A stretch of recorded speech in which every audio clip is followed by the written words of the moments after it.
remarkable to think that this is May and we're not going to have our meetings again for several months.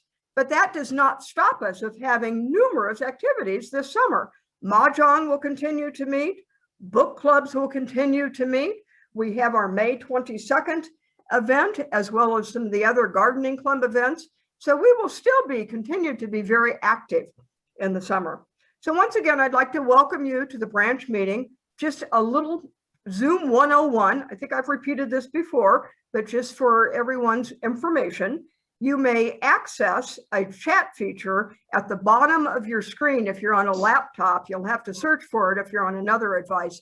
The chat feature will allow you to electronically talk among ourselves. And this is particularly important as you want to ask questions of our speaker this evening. I would ask you to please preface your questions by writing the word question. And that way we have Natalie that's going to be tracking our questions after the speaker's comments tonight. She'll be fielding some questions from all of us. So if you want to have informal chats, I certainly encourage that. But if you have a question for our speaker, please just simply preface it with the word question. Okay, so moving forward, we have a couple of really, really important announcements and report outs. And first is about the Fair Map Initiative. Marge, tell us what's going on tomorrow night and just bring us up to speed. Okay, I'm glad to do that. So the state AAUW organization has put together an event for tomorrow night. And if you haven't already registered for it, I know it was on the slide, but I'm also putting the registration into the chat right now. Hopefully that doesn't come up with my name in it, but you can always just go to AAUW.Wisconsin and it comes up like right on the first screen. So I want to talk a little bit just about some of the things that the group has talked about. So Carol, if I can share my screen, that would be fabulous. You should be able to, Marge. Everyone. Oh, you're gonna let me share it. Okay, I yeah. can. Okay, hang on. I got to get back here then. Okay, gotcha. Okay. Didn't know he had me already connected. Okay, so there's a subset of the state committee that put together a PowerPoint that we can use in our branch, and I'm not going to go through the whole thing because there's so many things out there about fair maps, and you probably have heard it from a lot of places, but there's so much important information about it in that the way the maps are created right now really has a lot of limit on the way people can vote in elections. So I wanted to just share a few things, and if you tune in tomorrow, there'll be a state group that's going to have a panel discussion with more information and with some experts from the Fair Maps Commission and other places around the state. So it's called well, the first title of the slide is "What is gerrymandering and why should you care?" And the biggest issue about it, if you look at that statement down at the bottom, it says in a democracy, voters choose their legislators. The legislators don't choose their voters. However, the way the maps are designed right now, it's the opposite way around. So legislators have created maps to pick their voters. And what they have done is they have packed voters of the opposite party into certain parts of the state. And then they have scattered opposite party folks in various different groups, but it's never enough so that that opposing side could win an election. Okay, so no matter what happens, and you've seen this happening over the last 10 years, is the Republican legislature has gotten overpowering, and it's virtually impossible for a Democrat, the way the maps are drawn, because there are not enough Democrats in a district to win their election seat. So some districts aren't even putting up opponents because they know, like in the district that I live in, there was nobody that opposed my legislator, Cindy Duco, because there's nobody that can supposedly, come up against her. So I want to just share a little bit and show you kind of, so prior to 2010, the maps were divided more by county. And then what they did after the 2010 census is they began to look at who are the voters, and they picked and chose whatever, their voters. And so there are cities that are split apart. There are counties that are split apart. You may have neighbors that are split apart from you. You may have completely different districts because of how they basically do what they call cracking and packing. So packing would be putting as many supporters into as few districts as possible, so the opposing part will win those districts, but they can't win the majority. So that's what happens. This is just an example of one part of the state where you can see the configurations here. And what they've done is they've looked at potential voters, and they have picked these voters up and decided we want these voters specifically. And if you look at the craziness of how they drew these maps, they also drew them in isolation, behind closed doors, with attorneys, and there was no open participation.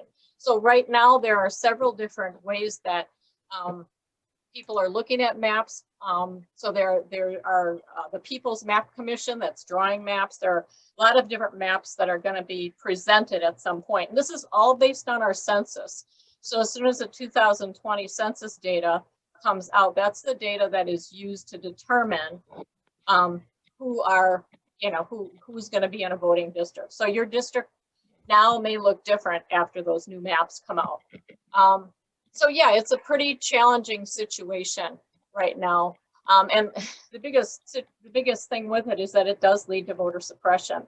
It decreases competition. So like I said, fewer individuals run for office because they know they can't win.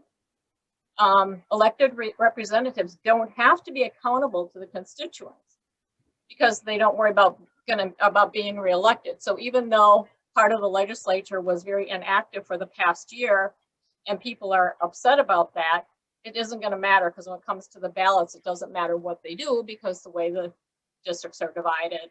And kind of going along with that is elected representatives don't have to worry about doing and this is from AAUW state, what's moral, right, and good, which causes some decreasing engagement, decreasing collaboration and sharing because the districts are so divided. And then decisions are not necessarily made in the best interests of communities or constituents. And we feel disempowered because, you may feel like your own personal views are never listened to because you aren't being represented. So actually around the state, there are a lot of counties that have passed referendums on fair maps. And you can see that there's 56 counties have backed fair maps in our state. 55 have passed resolutions and 28 counties referendums. So you can see that there are a lot of places, and this is bipartisan too. I mean, there are a lot of people, Democratic and Republican independent voters, all in these areas. So it's not just that it's a one-party thing that's going on right now. Hey, Marge. Yes. Can you make your PowerPoint full screen for us? No. Okay. I don't have any ability to do that because they've set it up as a view only. Got it. So I can't adjust it. Sorry, I wanted to pick and choose slides too to not have to go through all of this, but I will post this on the public policy spot on the website so that you can look at it in more detail. And the last one I wanted to share with you is, what can you do? So just better educating yourself on the issue of fair maps. There was a good article in the Milwaukee Journal a week ago, Sunday. Is that right, Mary? It was in. Yes, it was Sunday's Journal. Correct. It was this Sunday, Yes. This past Sunday's Journal, right? Past Sunday, Yeah, front page. yep. And there was a really good article about, kind of explaining how the census is relevant to the creation of these maps and things like that. So there are all these different organizations that have websites that you can look into. And then just advocating for fair maps, talking about this issue with friends, family. Contact your legislators and insist that they support fair maps. support the passage of any bills which will establish a model for independent redistricting. And I know this is kind of big. I don't know about this, but holding a community event to educate others on gerrymandering. And you could use that documentary, Can You Hear Us Now, as one of the discussion tools. I was going to say one more thing, and I think my thought went away for a second. Let me regroup here. Anyway, that's basically, that's basically the situation. Oh, I know what I was going to say. So what's going to happen is once the census data is out there and those maps are created, all these maps will be submitted. And Governor Evers, if there's a map that doesn't feel like it's representative or whatever, he can veto that map, but then it goes to the courts. And so it depends on which court. It could go to a federal court in Wisconsin, or it could go to the Supreme Court. It's basically up to, I don't know who, but so those, if they can't come to a resolution and Evers vetoes, it'll go to the courts and the courts will decide. So that's kind of the situation, but it's really important. If nothing changes drastically, then what we have had for the last 10 years is what we will have for the next 10 years. So that's my plug. So if you want to sign up for that panel tomorrow night, it's from 6:30 to 7:30. You can get a little bit more information from the experts, and hopefully we'll have some members that will be able to make it. I know it's kind of short notice because it is tomorrow, but we kind of been advertising it all along. So, okay, that's all I have. Thank you. Marge, thank you very much. That is you're absolutely right. It's a Herculean effort as we navigate the process of the Fair Maps initiative. So thank you for being on point and having a laser focus. So now I would like to ask Carol to give us a little bit of an update of what's going on with the walk in the park, gathering in the park, and also the author's tea. Carol? Hi, I'll start with the walk. Today, as of today, we have 34 reservations.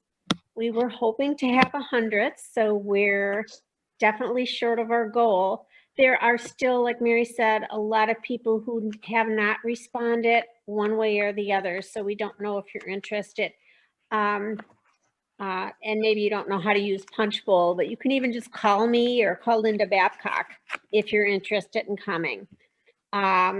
And then we have some reservations and we don't have payment for everybody. So if you have made a reservation, if you could please send that check in. And we're asking for reservations because lunch is included. So we kind of need to know how many we have in order to have a lunch available for everybody. And, you can bring a lawn chair. It's not just a walk. It's really our first chance to get together in a large group in person. And you can walk if you would like to. You can bring a game, mahjong, cards to play bridge, board game, whatever. There are picnic tables available, but you could also bring a lawn chair if you'd like something more comfortable to sit in. And, so really please check that out and make a reservation if you can.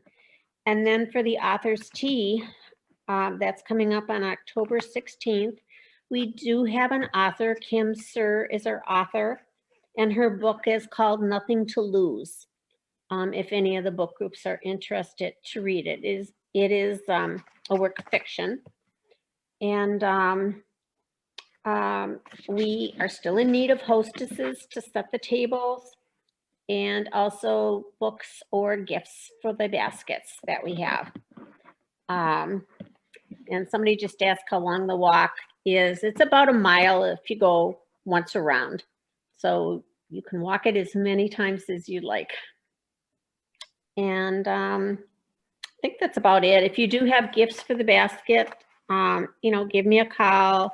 We can arrange to pick something up, for that too. Carol, this is going to be an absolutely amazing event on May 22nd.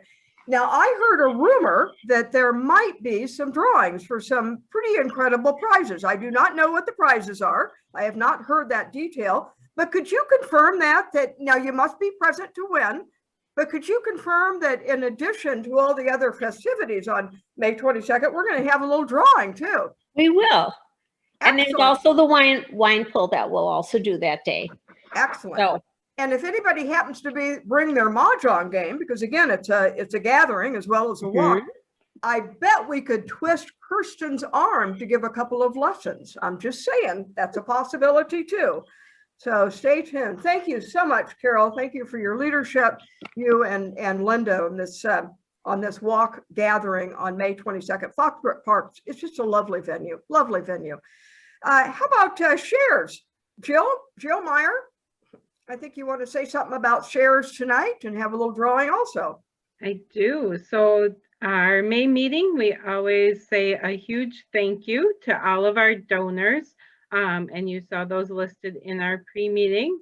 And then we also always have at our May meeting a drawing for a gift card. So once again, shares, we collect shares year round. So you can still get in your donation here yet for this year. We are looking to collect a little bit more to cover next year's shares. And as a reminder, this helps out our GEMS, our Nick Whistle recipients, and then our local scholarships at our colleges. So, and given the pandemic, you know, everybody has been impacted in some way. And so these scholarships are really gonna, I mean, we hear every year the impact that it has on our fabulous students here in the local area and how they're just changing the world out there and the next generation. So it's a great opportunity to support them through this. So just check post-grad, and we have some other opportunities as well. There's still time to get in and become an annual donor.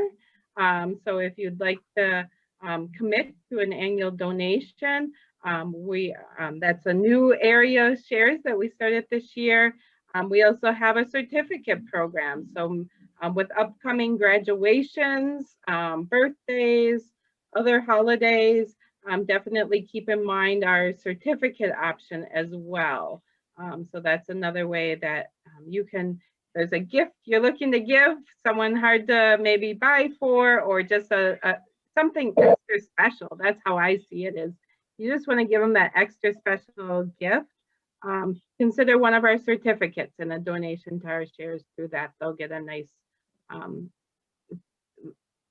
you know, momentum in recognition of that donation that you can share with them then.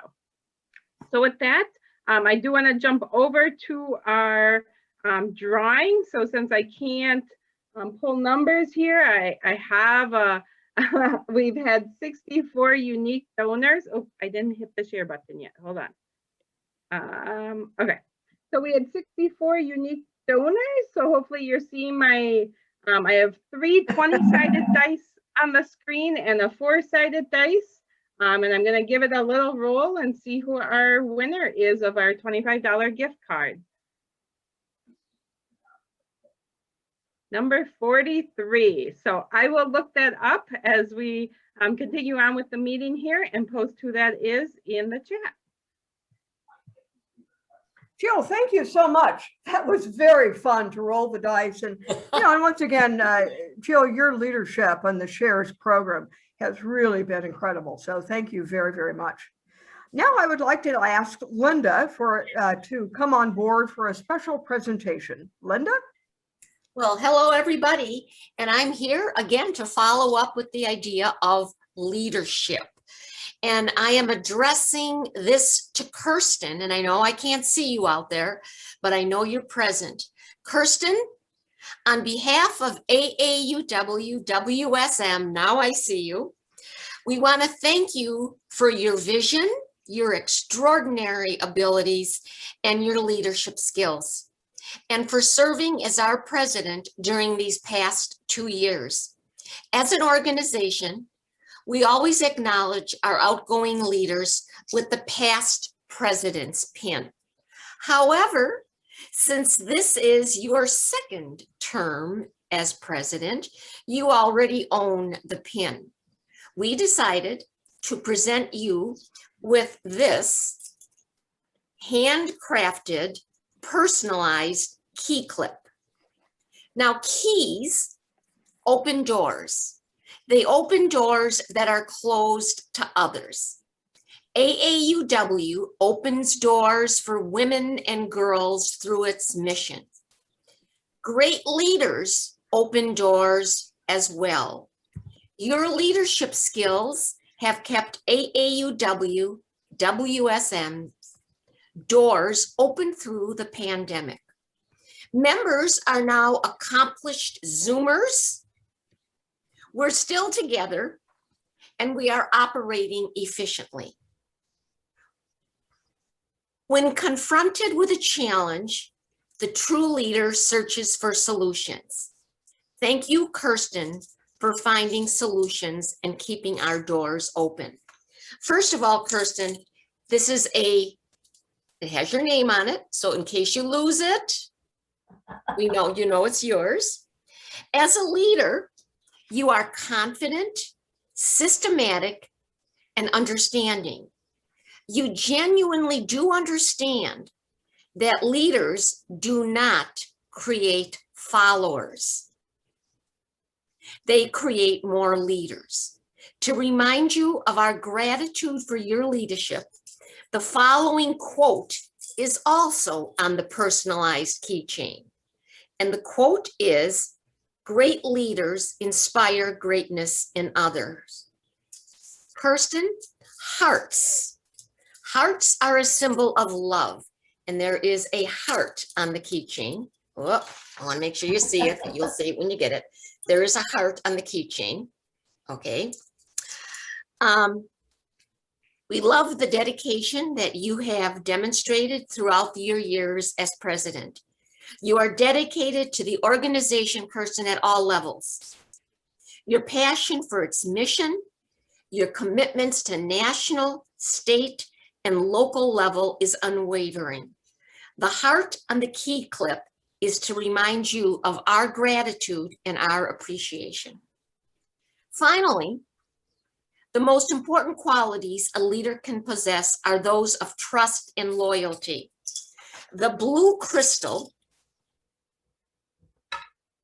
on the keychain is a symbol of trust and loyalty.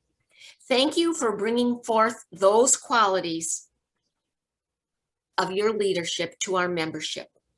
Kirsten, your skills are vital and needed in our organization, and we will look forward to all the fantastic new leadership roles you take on in the future. Thank you. Well, thank you very much. That's quite the surprise. And thank you for all the thought that went into that keychain. But I want to thank everyone for the honor of serving as your co-president. It's truly been a privilege. But I think, you know, as is the case with many organizations, it's not just one person, it's many people who actually make things function. And I think especially this past year, so many people in this branch have stepped in and stepped up and have taken responsibility for things and have contributed to making things work as smoothly as they have. But there are two people in particular that I want to recognize. And the first is Carol Surges, because she became our Zoom guru. And without her, we would not have had all these very successful branch meetings on Zoom and many of our other activities. So we're very lucky that we have her in our branch and she was able to figure all of this out for us. And then the other person, of course, that I want to mention is Linda Palula, because Linda is one of those people who is incredibly enthusiastic and is always thinking about new things and better ways of doing things. And this year, in addition to heading up membership, she also took on a couple of very important fundraising roles, which will make a huge difference to women as we go forward. So thank you very much, Linda and Carol, and thank you to all the rest of you who have helped make this year the success it was, even in spite of a pandemic. So, and I look forward to hopefully seeing all of you in person sometime in the next few weeks. Thank you, Linda, and thank you very much, Kirsten, for your service. That is very well very, very well deserved. As your co-president, you will certainly be missed. So I appreciate your support this past year. And certainly I'm glad that you're continuing in the capacity of the programming chair. So thank you on a personal level for certainly as a co-president and also on behalf of the branch. So let us move forward with the installation of officers. And I'd like to ask Anne to lead us in that. Hi, everybody. As a past president of AAUW West Suburban Milwaukee branch, it is my honor to recognize those elected officers who have served us well this year. I'm not going to ask you to stand. I am not going to ask the audience to clap at this time. We'll just continue and go back to our regular business next year. The following are being recognized at this time. Co-presidents, Mary Messerly and Kirsten Lancer. Secretary, Victoria Vistalio. Treasurer, Kathy Schultz. And Vice President of Membership, Linda Palula. So join me by virtually applauding these members for their dedication this past year. And if you are really clapping, clap as hard as your neighborhood can hear you clap. At this time, will the following members please wave to us members? Mary Messerly, Kathy Schultz, Victoria Vistalio, and Linda Palula. You've come to assume the offices which you've been elected. The work and progress of West Suburban Milwaukee branch depends largely upon your devotion to the purposes and missions of the association. That is, to promote equity for all women and girls through advocacy, education, philanthropy, and research. Your effective leadership and dedication will help us continue the distinguished reputation of this branch and association. Linda, do you promise faithfully to perform your responsibilities as Vice President of Membership? I'm hoping you're virtually saying, I will. Yes. Yes. Kathy, do you promise faithfully to perform your responsibilities as treasurer?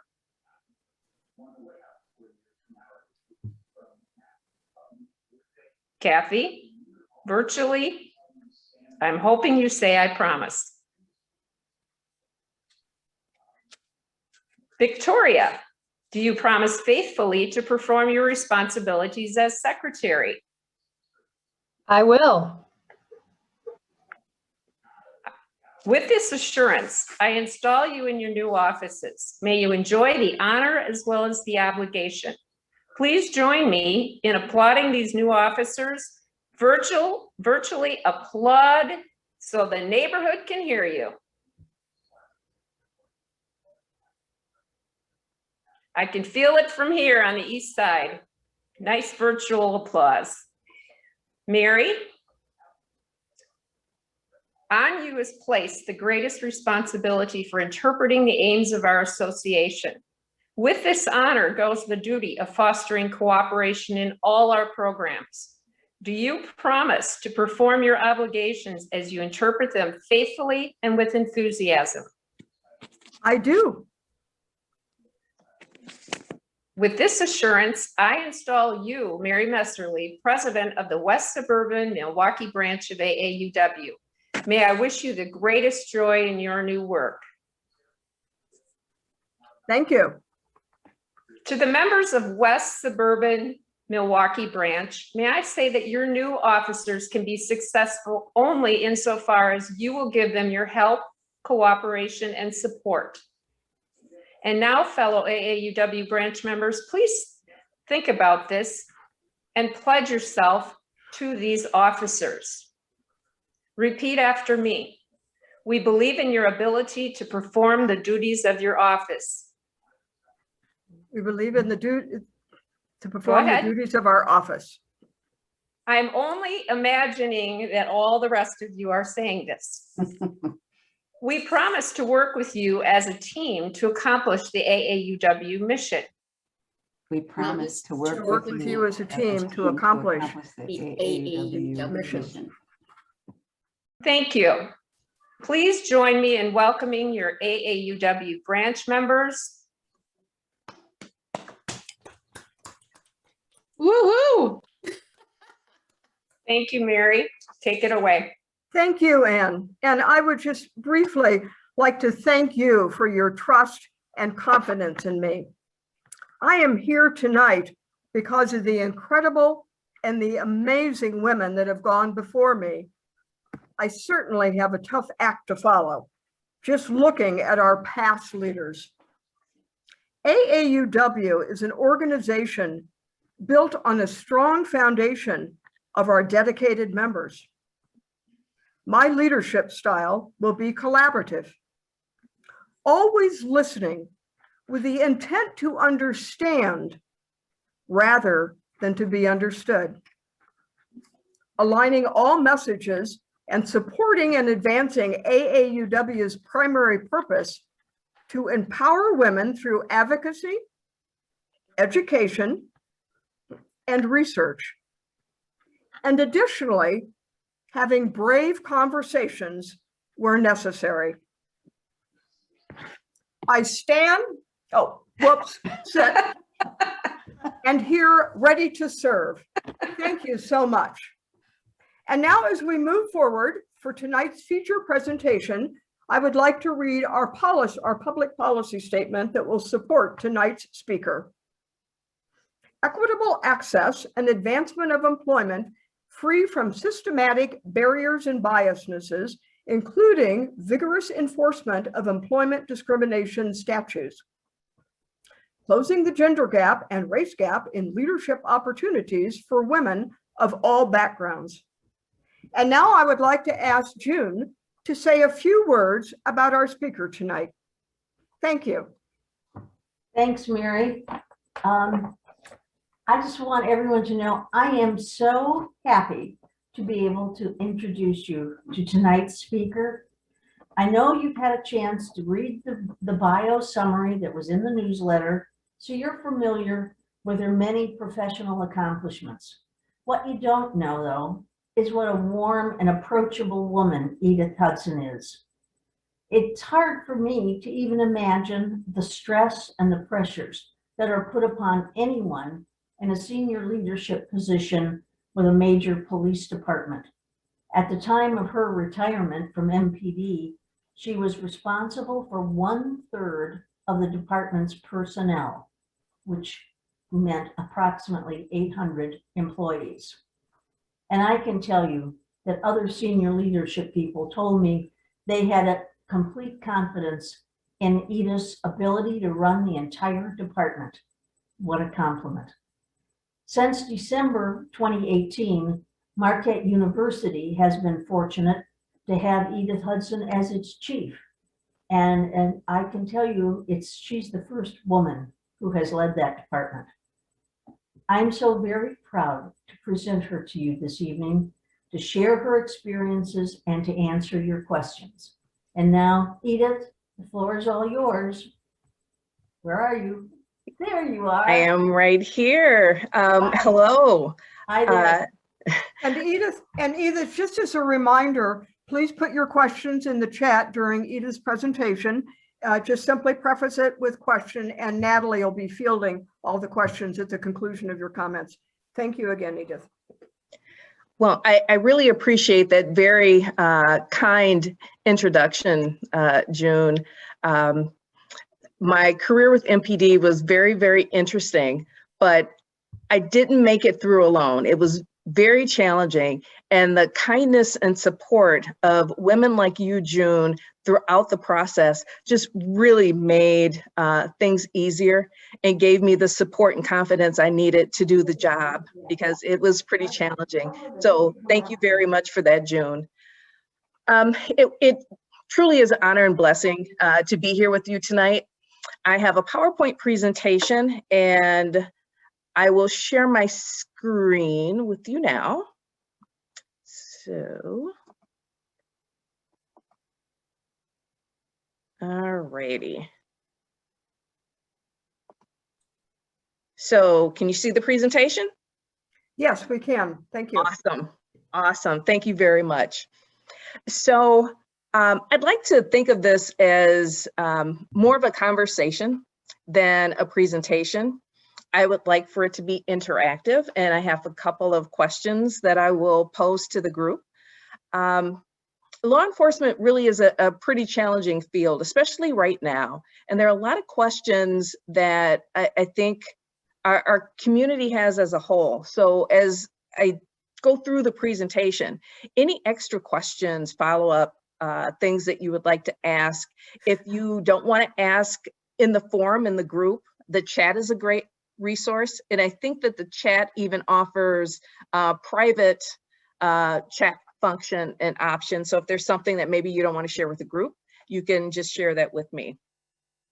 And I will move on. So I think we'll be spending about the next 15, 20 minutes or so talking about navigating just everything in a male-dominated environment, in particular from the law enforcement lens. There are challenges and opportunities, and we'll go through those throughout the process or throughout the conversation today. So I'll start with an introduction, give you a history of women in law enforcement. There's some pretty interesting things that I found out during my research that I didn't know already about women in law enforcement.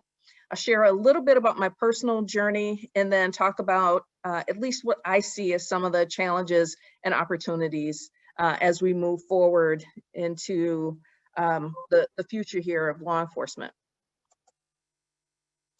So, first question, what do you think of women police officers? So when you think of women police officers, what's the first thing that comes to mind? And if you want to just jot that down, if you want to send it through the chat.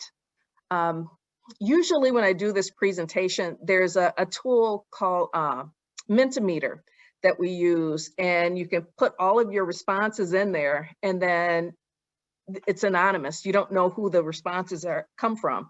And that works really well on our college campus because the students really don't want anyone to know what their questions are.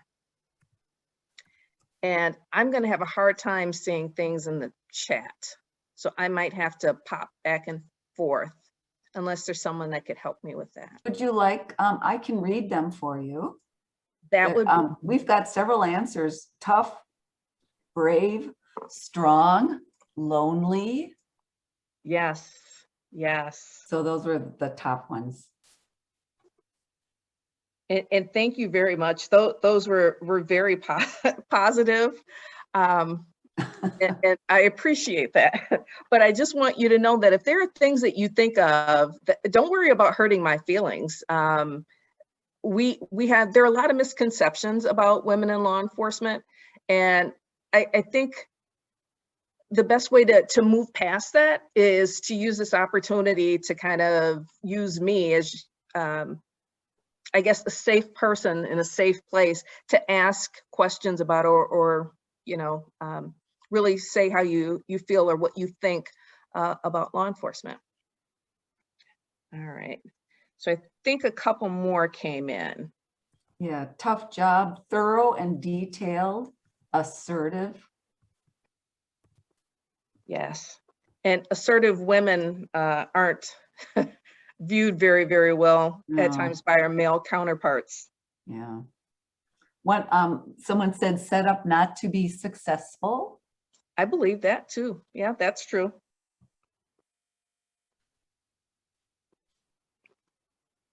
All right. So I'll come back to a couple of those in a few minutes. There's another question just for you to keep in mind. Is, you know, when you think of police in general, you know, is that different than how you think of women police officers?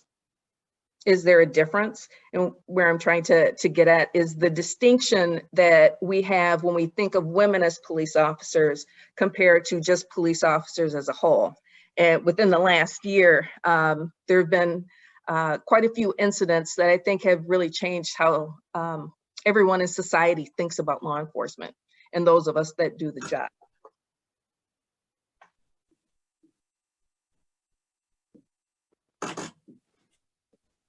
So what about those responses? I see traffic ticket, I see extra tough, I see harsh, one-sided, Yeah. strict.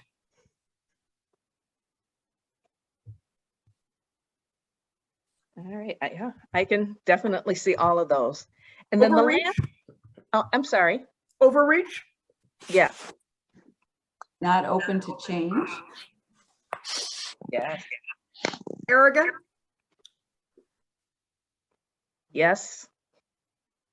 Not fair for all to be judged by a few. Hard job?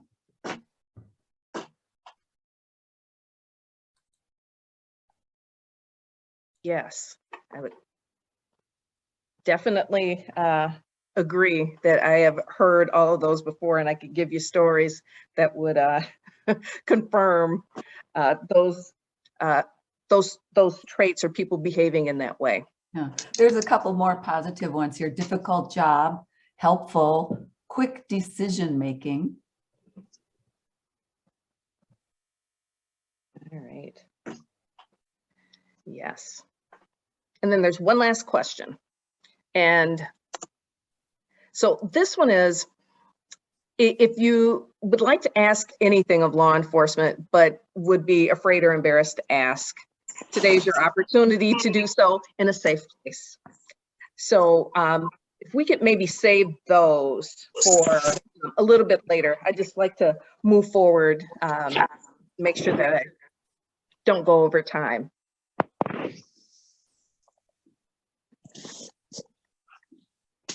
So we talked about the thoughts about women police officers and, you know, how they're tough, brave. It is a very lonely job. You don't necessarily fit in with your male counterparts, and there aren't as many women as we would like to just make it a very comfortable environment. I do find that many of the women that I work with are very detail oriented. After a while, you begin to feel as though there's an extra light that's shining on you, and you don't have the grace to make a mistake. So you have to be perfect. You have to make sure that you do the job, you know, 10 times better than anyone else. And that can create a situation where women don't stay. Our retention is challenging within law enforcement because of those pressures, but also it's hard to attract women and bring women into the industry because of those very, very challenging things. And you have to be assertive in order for others to listen to you.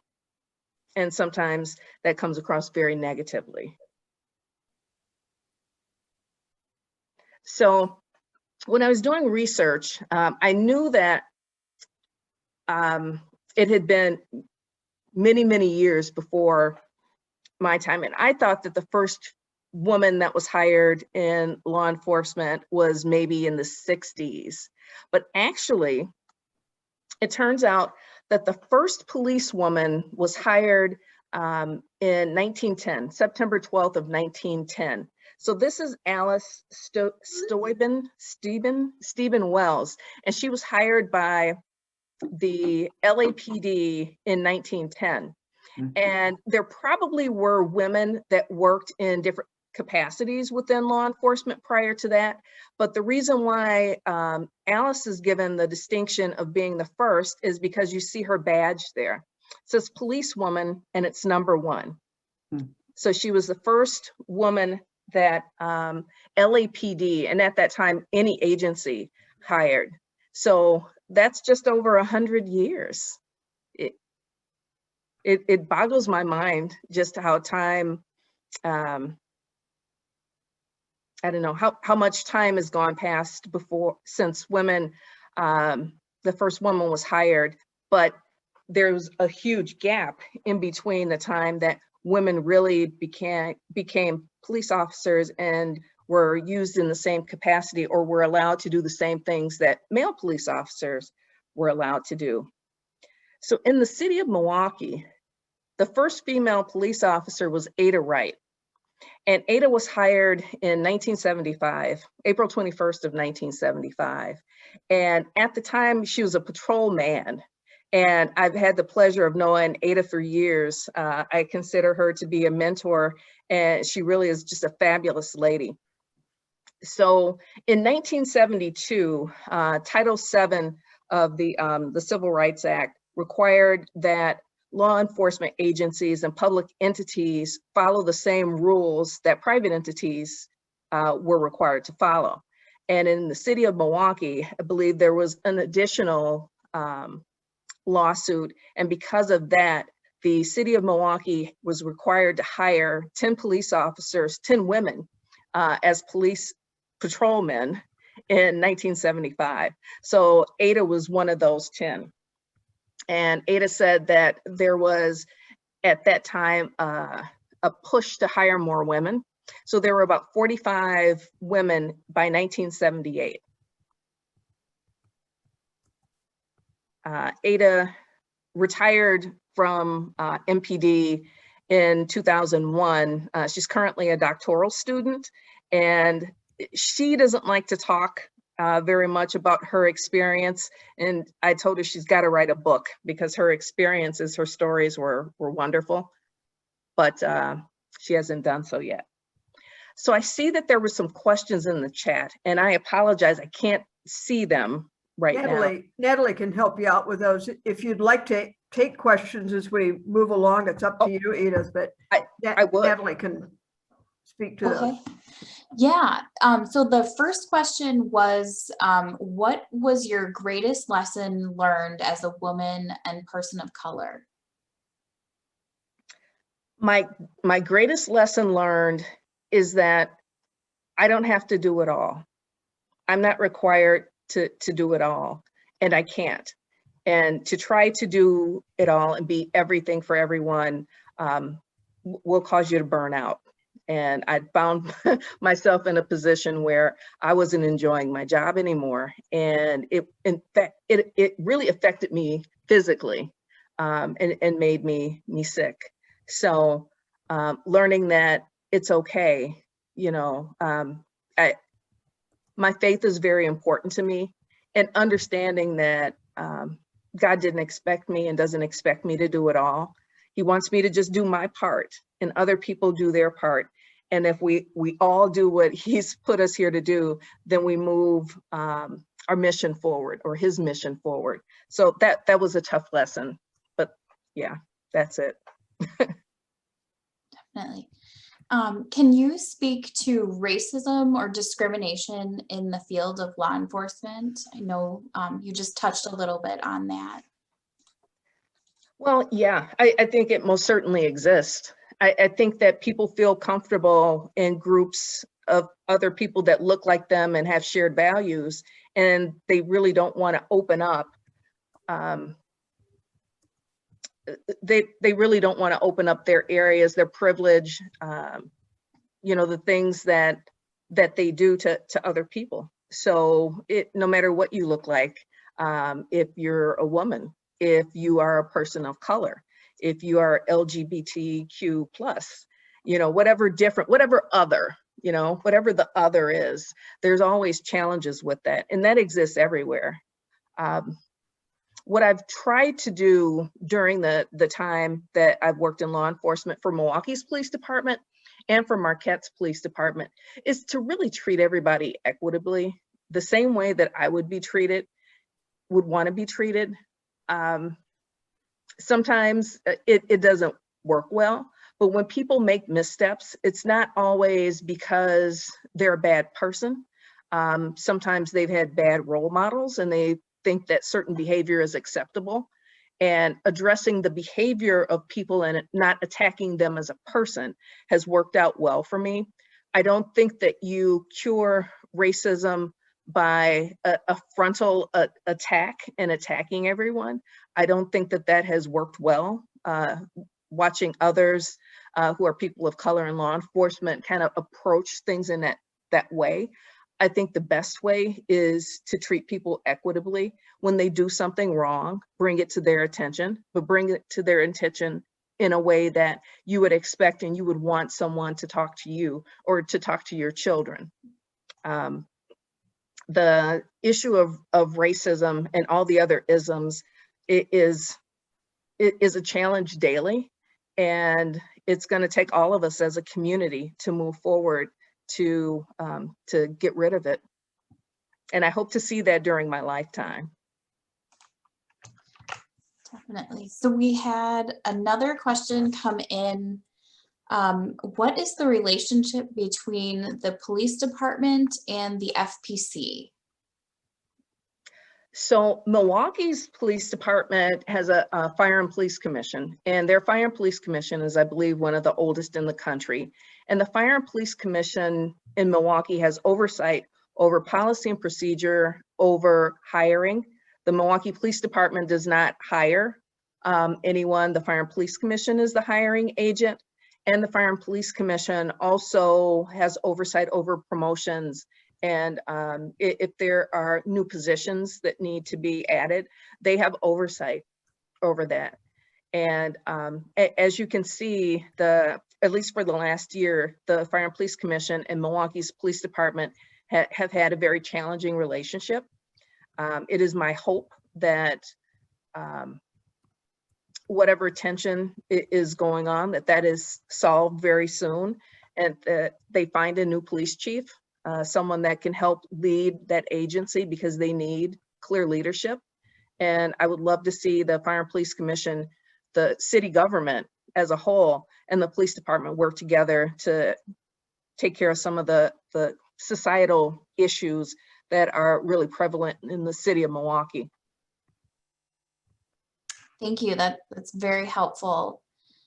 So we had another question here. It seems media assumes police are always wrong, yet police are just doing the best they can to protect and serve. How can we find a better balance with Black Lives Matter and police and working together, because they do have common goals? They do. And I think that the two groups just need to come together and talk to one another, and not in an adversarial way. There's a former judge, her name is Janine Geske. She was last, I think, a professor at Marquette, and she started something called procedural justice. And she would have something that they would do called circles, and they would have someone who was victimized and then the person that created the problem. So say, for instance, it was a burglary or a theft. Let's make it a theft. So the person that stole the item and then the victim, they would bring them together so that they could talk about what happened, and the person that was the perpetrator, they could give a little bit of their story and explain, what has happened in their life and why they committed the act that they did. And although, forgiveness is not necessarily the purpose of it, but understanding of both sides. And then the victim can explain to that person how they hurt them, how they violated them by whatever criminal act occurred. And I don't know, I don't have the research of what the statistics would tell you about all the circles and everything that has happened through procedural justice. But I can tell you from my work, my community engagement work with Milwaukee's Police Department, those people that were involved in those circles, it was really life-altering for them, for those two sides to come together and talk about, why they do what they do, and get to understand one another as human beings and see one another as humans.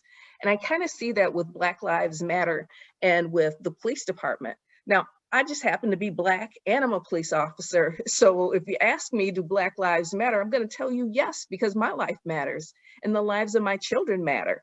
But there are things that the movement stands for that I don't agree with.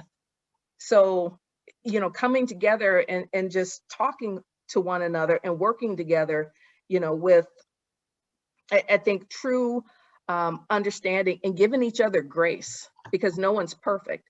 that's what's needed in order for us to come together and move forward. And I am just not seeing that. Thank you. You're welcome. So we have two more questions here. They're coming in. What do you believe is the root cause of the high crime rate in Milwaukee? I think the root cause is you have generations of people who are hurting. And as generations grow up, that hurt, that pain, be it because they've been disenfranchised, because they don't feel that they can get ahead in life, a variety of different factors. And because those wounds have never healed, I think that you're seeing a hopelessness. There's a hopelessness in the criminal acts that occur. And people are acting out because I think they feel that that's the only way that they can receive attention. And it's poverty, it's mental illness, it's people who just don't care. There are some people who are just enjoy criminal activity. They just do. And a variety of different things, root cause problems that are going on. I don't think that there's one thing that I could point to. There are a variety of different things. So a multi faceted approach from varied industries is going to be necessary in order to solve some of those root cause problems. Definitely. Okay. And I know you probably have more to present, and I know we have a lot of questions coming in. So I can pause and continue to kind of gather our questions. I know you probably have more to talk about. Yes. I'm just going to go through, if I could, maybe about 4 more slides that I thought were pretty interesting, and then we can pause again. Perfect. Okay, so I'll let you know when I'm ready to pause. All right, so I've talked about Ada, who is wonderful. Just talked to her on Mother's Day. So the first police chief was hired in 1986, and it was Penny Harrington in Portland, Oregon. So Portland is a very progressive city. They promoted her in 1986. That's the same year I graduated from high school. And at that time, I think in the city of Milwaukee, we may have had women as sergeants, but we most certainly did not have anyone who would be considered a candidate for police chief. So I thought that was very interesting. So Milwaukee didn't get their first female police chief until 2003, and that was Nanette Haggerty. And Nanette was a very good chief to work for. I had the pleasure of working for her. She started in 1976 with Milwaukee's police department. And part of the story that she and others told, when they first started, their uniforms did not fit them properly because they were all tailored for men.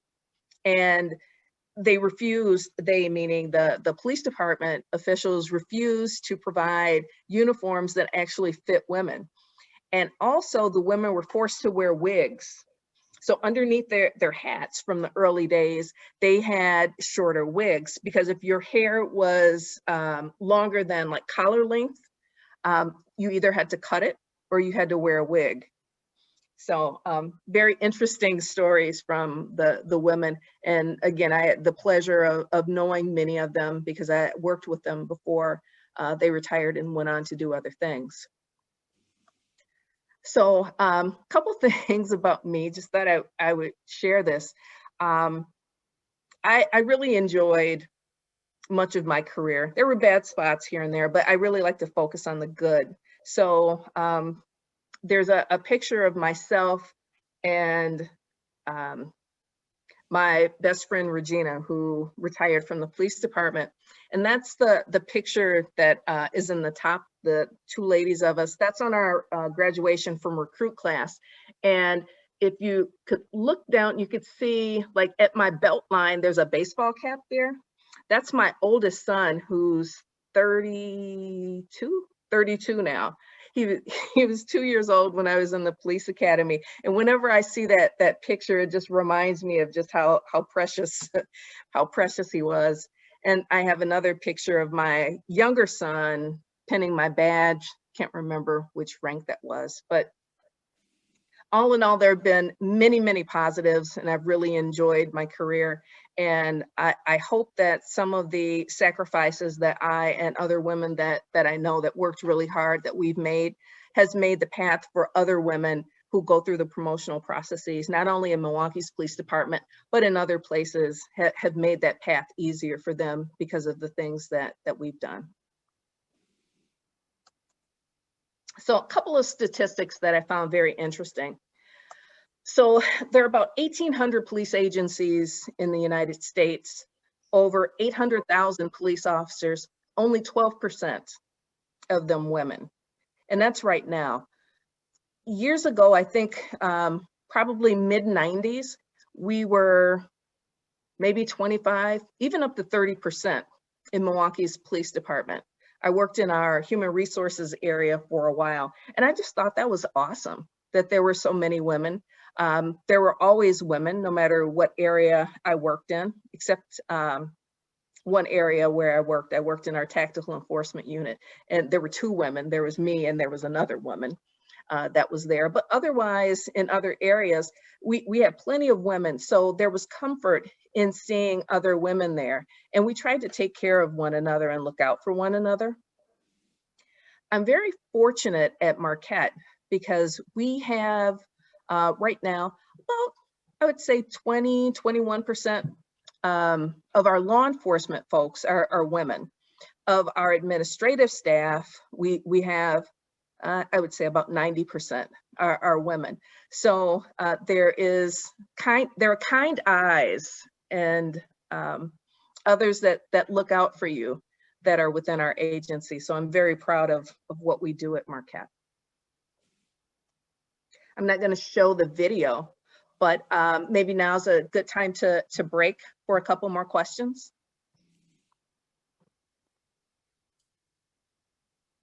Sorry, I was muted there. Yes.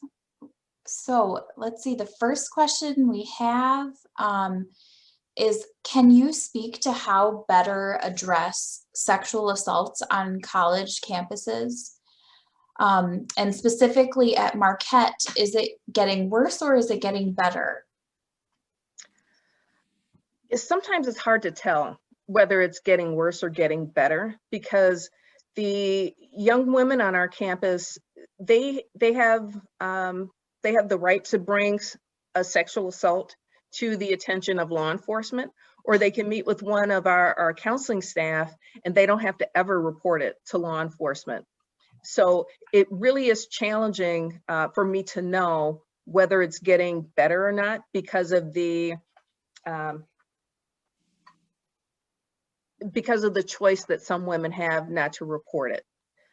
I think that the university is really trying to do a very good job. We have a variety of different resources to help young women. We have found statistically that for those women that have reported sexual assaults, that a high percentage of them are at times when women are intoxicated. We try to use like a buddy system or encourage a buddy system so that women aren't alone.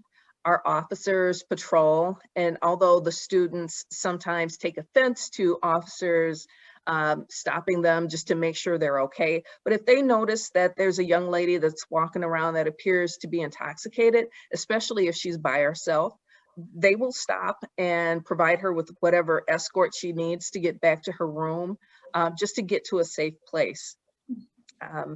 There's always more that we can do.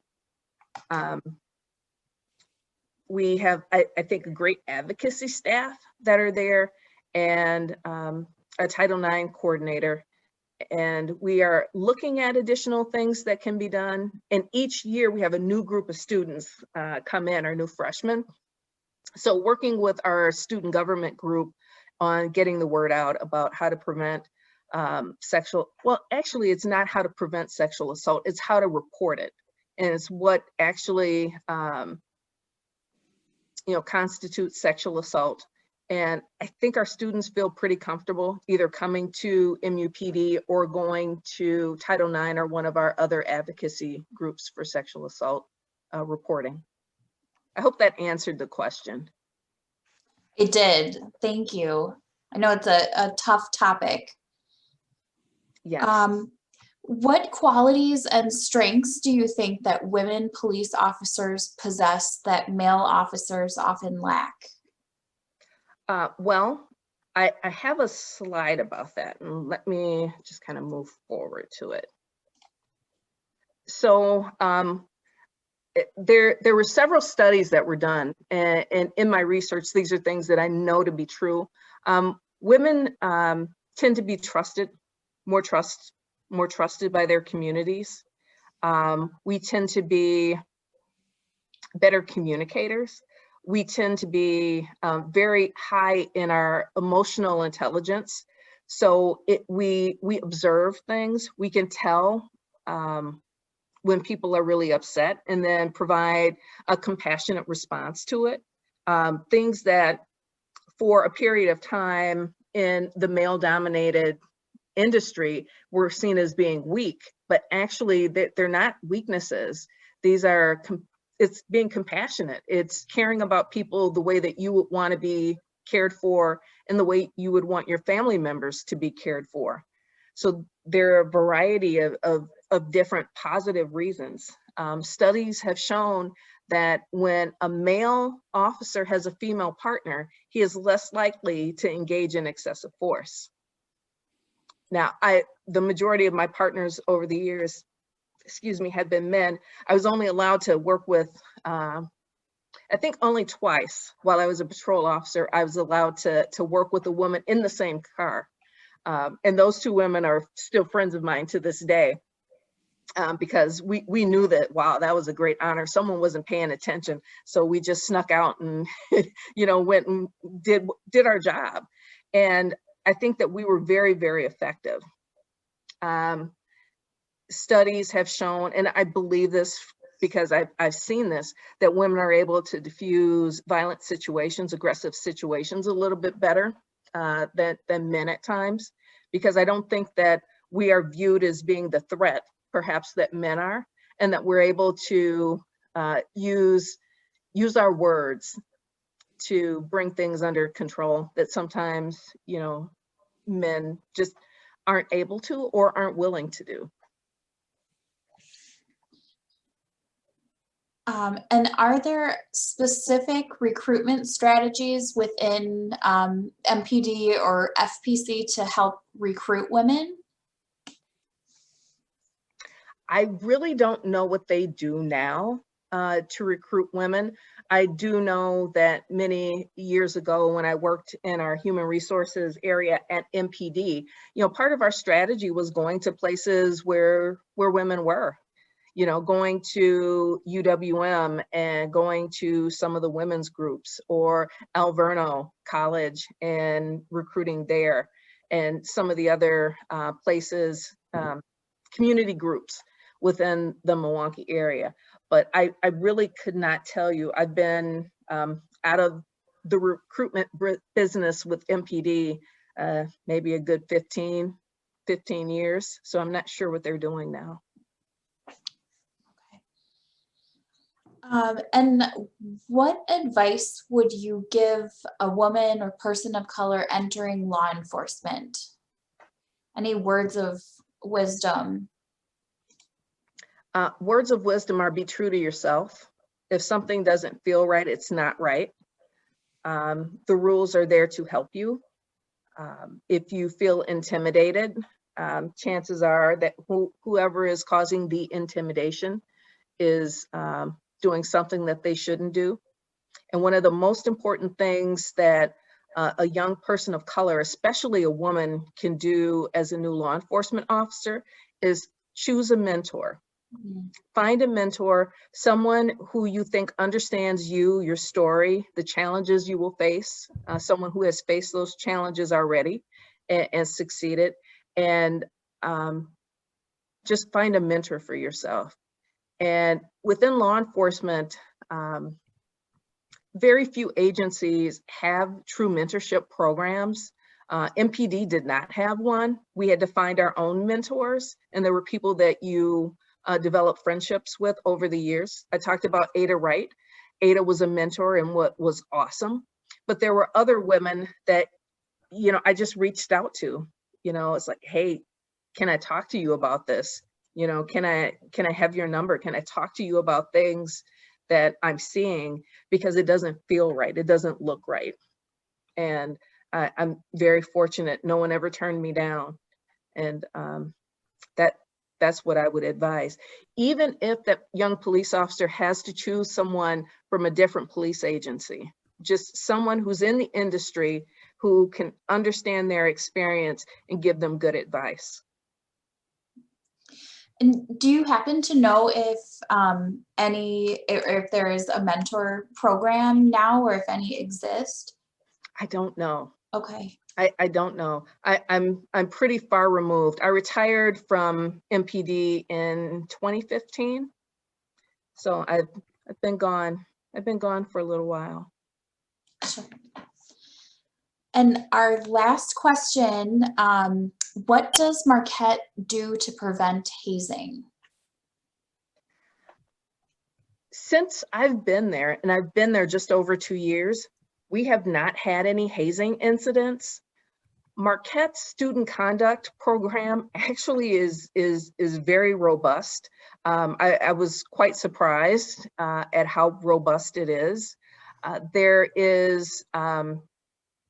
are special, or I shouldn't say special, there's a couple of people who are part of a group that manages our student activities, and their sole focus is the Greek life.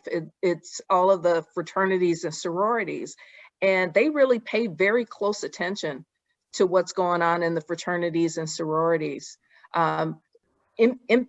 MUPD has had very little interaction with fraternities and sororities since I've been there, and I was really kind of surprised, because my older son had gone through college, and he wasn't involved in Greek life, but there were stories about things that the Greeks did that he shared with me, and I was pleasantly surprised that Marquette hasn't had some of the issues that we've seen with hazing at some of the other universities. That is definitely good to hear. Yes. So I'm not seeing any questions coming through, but I will be sure to reach out as they come in. Oh, we did just have one more. What area do you patrol? So Marquette, MUPD, we patrol not just the campus, but we patrol our community surrounding. So it zigzags I guess the box I could kind of put it in would be from, let's say, the Central Library, which is about 9th Street on the east to about 24th Street on the west, from Canal Street to about Highland Street. So it jogs in and out, but that's primarily our patrol zone. So we were designed when we were commissioned, the goal was not just to focus on Marquette's campus, but to provide extra coverage for the community around Marquette.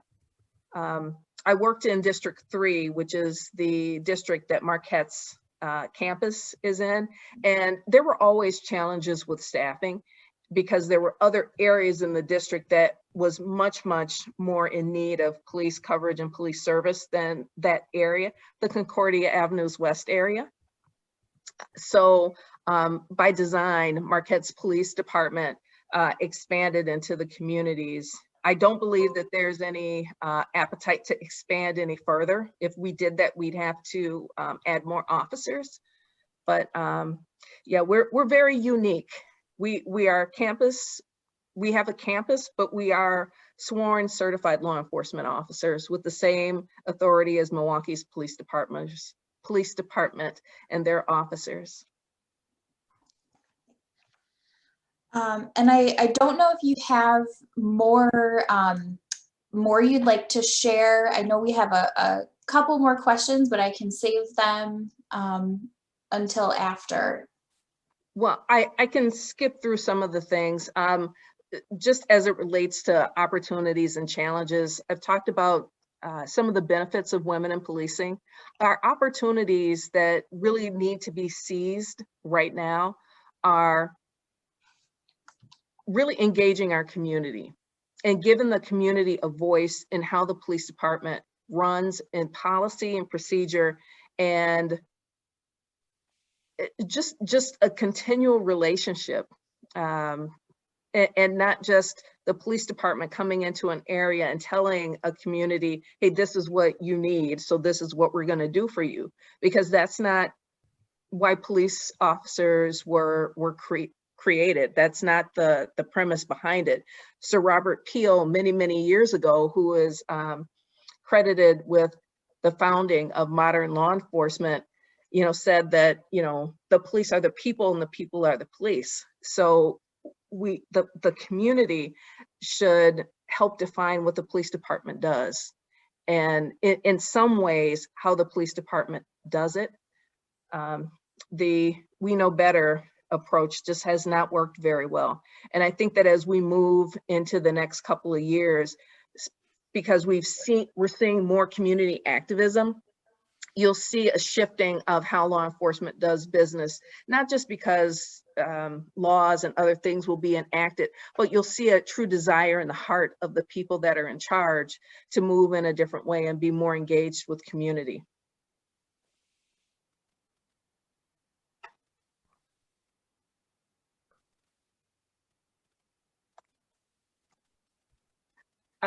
So I do have just one last thing that I'd like to share, and we can really wrap it up.